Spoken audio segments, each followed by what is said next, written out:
गर्मी तो बहुत बा। गोरिया हो आइल बाड़े गरमी के दीना, टप टप दहिया से चुएला पसीना।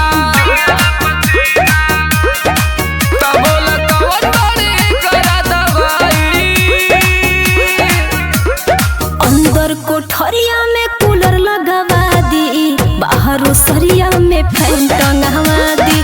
अंदर कोठरिया में कूलर लगवा दी, बाहर सरिया में फैन टंगवा दी।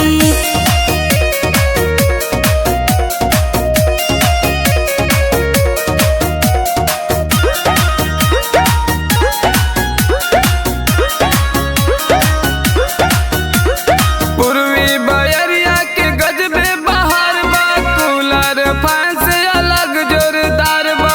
कहाँ जोरेदार बा, एकदम बकलोले बड़ा का।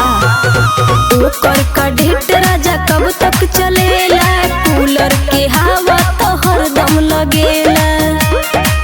तब बोला जाए के बजरिया से ले आई। अंदर कोठरिया में कूलर लगवा दी, बाहर सरिया में फैन टंगवा दी। अंदर कोठरिया में कूलर लगवा दी, बाहर सरिया में फैन टंगवा दी।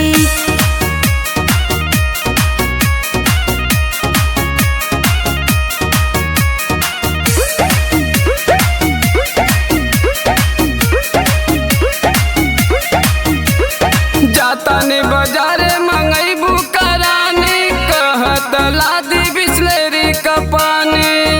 ना हो, हमरा के कुछ न चाहिए। गर्मी में नीक लागे ठंडा हो कोला, तेज बटे धूप बर्दाश्त नहीं होला। तजक में कहेले रिया से सुनाई। अंदर कोठरिया में कूलर लगवा दी, बाहर सरिया में फैन टंगवा दी।